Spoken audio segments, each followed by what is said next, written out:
I think we really are all asleep. What we're seeing here is a defining moment for the human race. You know, just today I read a report, a little teeny report in the newspaper. It was the most significant piece of information, sober information the human race has ever had. It was this big. And what the report said is that the Arctic is going to have open waters in 20 years in the summer. We need to understand what that means. There's never been open waters there in 3 million years. We are seeing a cataclysmic shift in the climate of this planet in real time right now. And if our scientists are right, we may see within 30, 40 years, maybe a century at the most, the potential demise of our species. We're really asleep all across the world. So I think we're at a pivotal point. We have 3 crises right now that are feeding off each other, and they put us in the middle of a perfect storm. First, the economic meltdown. Second, the energy crisis. Third, the real-time impacts of climate change now in agriculture, our ability to feed ourselves. The economic meltdown, let me say I disagree with some of my colleagues on this. This is not a financial meltdown or simply a bank crisis or a deregulation of the market crisis. That's the result. Unless we understand the crisis, we can't begin to understand the enormity of what we're presented with here. Here's what people have to know. President Obama's bailout program for the United States of America is $2 trillion. The total accumulated household debt in my country today is $15 trillion. We're broke. So the whole base of globalization, American purchasing power saves the world, it raises everyone's boat, it's over. This second industrial revolution is clearly on life supports. The technology is old, the infrastructure is old, the productivity is senescent. So that's crisis number 1. The second crisis that feeds off of that is energy, because the second assumption of globalization, cheap energy. So take your capital to cheap labor markets in Asia and elsewhere, let them produce the food and the manufactured goods and then ship it back, because energy is cheap. The problem is when oil went over $50 a barrel, something interesting happened. Inflation started to rear up from the food prices to petrol. When oil hit $147 a barrel in July of 2008, that's when the crisis hit. You'll recall the entire economic engine of globalization collapsed in July at $147 a barrel because the inflation was so high and all the prices, people stopped purchasing. Then the crisis hit 60 days later because you couldn't maintain that delusionary credit-based debt culture when the engine stops. Then the financial markets collapse 60 days later. They're connected. They're connected. And of course, what I think people need to realize is everything is based on fossil fuels. Our petrochemical fertilizers and pesticides for agriculture, almost all of our pharmaceutical products are fossil fuel based. Virtually all of our clothes, our power, transport, heat and light, all of our construction materials. The entire civilization was built off the carbon composites of the Jurassic Age. And now that price for oil is going up. Gas shadows oil, coal shadows gas, uranium all shadow each other. So when we hit 147 a barrel last year, the inflation was in all the prices across the supply chain. The engine turned off, energy prices went down because no one was using it. This is what I call peak globalization.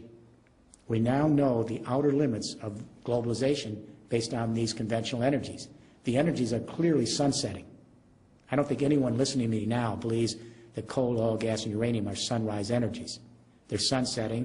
The whole infrastructure built from them is on life support. And now the energy, when it hits 147 a barrel, that's the outer wall of globalization. It'll continue to collapse every time we get the price up that high. Crisis 3 is the real-time impacts of climate change. We're paying the entropy bill, not a metaphor. That spent CO2 is entropy, and the methane, and the nitrous oxide. It is much worse than the public is being told. Much worse. But what I've realized in the last 30 years is we all got it wrong. We continue to underestimate the speed of climate change because we continued in our hubris not to understand the subtle feedback loops that trigger the next stage. It's moving so much faster than we thought. For example, when you look at the 4th UN climate change report in 2007, 2,500 scientists, 125 countries, it's light years different in its projections than the 3rd report in 2001. Because in 2001, we thought the glaciers were going to melt on our great mountain ranges maybe in the 22nd century. The fourth report in 2007 says they're melting in real time across every mountain range. And in the next 30, 40, 50 years, we'll lose over 60% of the glaciers. This is not about skiing. 1 out of every 6 human beings relies on those glaciers for their water, irrigation, sanitation. How do we repopulate a sixth of the world's population in 40 years? The third report in 2001, you'll recall, said, look to the Gulf of Mexico, we'll see more intense hurricane activity from the heating up of the waters in the planet by the 22nd century. The fourth report, Katrina, Rita, Gustav, and Ike, we are in real-time climate change. We've doubled the intensity of hurricanes, category 3s, 4s, and 5s. And actually, it's not academic. If you live on the Gulf Coast, from Florida to Texas, during hurricane season, every home has the weather dial, TV dial on. Is another hurricane coming? Is this it? Do we evacuate? They can't even get insurance anywhere on the coast for their homes. The third report, the Arctic, said the Arctic may begin to see open waters sometime in the mid-22nd century. The fourth report and the new report this week, open waters clear in the summer 20 years from now, after millions of years. So this is moving much quicker because of all the feedback loops. The projections now is a 3 degrees Celsius rise in temperature, but that's looking optimistic. But every parent should understand what 3 degrees means in this century. If we go up 3 degrees in this century, that takes us back to the temperature on Earth 3 million years ago. Human beings have only been here 175,000 years. We're the youngest species. If we go 2 to 3 degrees, and that's looking super optimistic, we'd have to radically change civilization. At 2 to 3 degrees, the UN Climate Panel reports, models show that we lose on the bottom end maybe 20–25% of all the plant and animal life on Earth. On the top end, wipeout, 70% of all the assessed species gone. Now, we have had 5 waves of biological extinction on Earth in the last 450 million years in the geological record. Every time there was a mass extinction, it took 10 million years to recover the biodiversity we lost. As my wife says, we're not grasping the enormity of this moment. It's eluding us. It's worse, and it's worse now than we thought it was a year ago. For example, in the fourth assessment report, they mentioned the permafrost as a potential problem in Siberia. No studies in. Now the studies are coming in, and we're terrified because Siberia is all covered with frost. Under the frost is a time bomb. It's all the carbon deposits from the pre-ice age, because that was a teeming grassland full of animal and plant life. And when the climate tips, it tips very quickly in a few years. It tipped way back when, and all that carbon was captured under the ice. The ice is melting across Siberia. Carbon is coming up as CO2, and on the lake beds it's coming up methane, which is 23 times more potent. And there's more carbon underneath there than all the tropical rainforest. It's all going up into the atmosphere. It is a ticking time bomb. And the journal Nature this year said it's accelerating 6 times faster than we thought 12 months ago. That's just one feedback loop. So let me end this part of the discussion with this thought. James Hansen is our chief climatologist in the United States government. He's the head of the NASA Goddard Institute for Space Studies. So in Brussels, the EU was going to Copenhagen, hoping to talk the world into mitigating carbon at 450 parts per million by 2050. And nobody wants to play that game. Nobody. Even Obama, who we had high hopes for, their goal by 2020, based on 1990 levels, is a 4% reduction in global warming. The EU on 1990 levels is a 20%. So the Obama administration is nowhere to be seen here.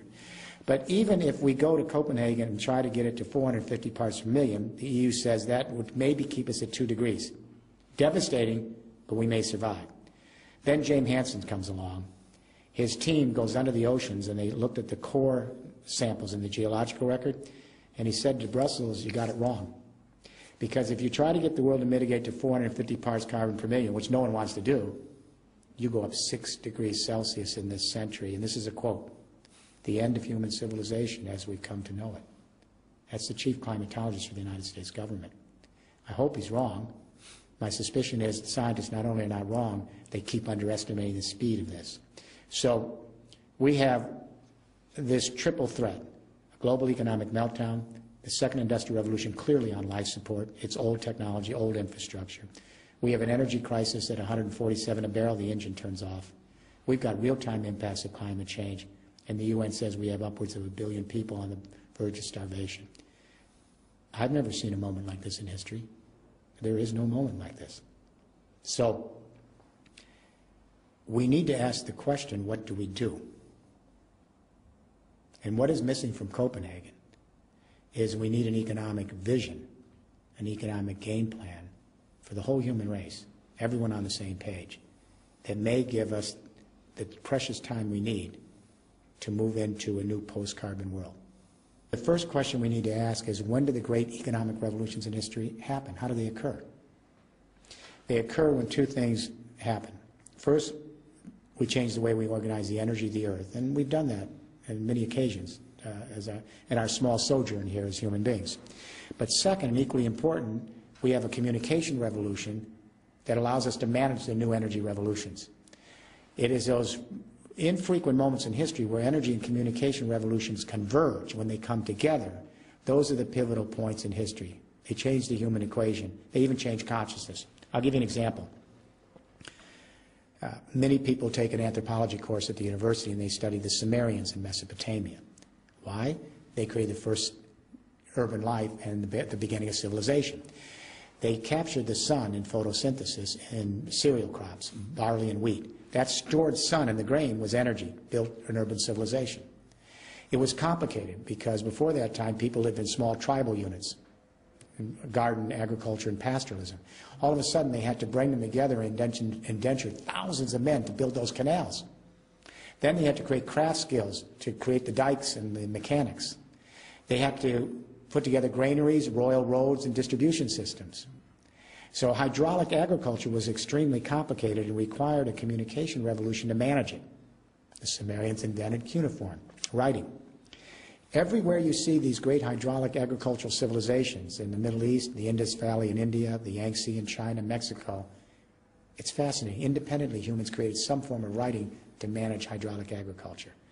That's the agricultural age, 10,000-year multiplier effect. In the 1820s, we introduced steam technology into print, so it wasn't just manual. So linotype, rotary, steam technology allowed us to really create cheap, mass-produced, efficient print.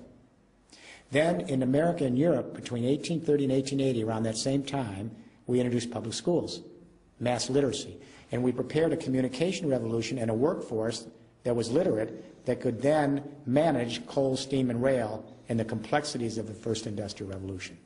We could not have organized it in oral culture and with codex. It's obvious, but no one actually stopped to think about it. We had another convergence of communication and energy in the early 20th century. First generation electricity, telegraph was transitional between the first and second industrial revolution, the telephone. And then as marketing tools, cinema and radio, and later TV. This communication electricity revolution converged with oil, the internal combustion engine, and suburban rollout to give us a second industrial revolution. Those energies are in sunset now, coal, oil, gas, and uranium for that revolution.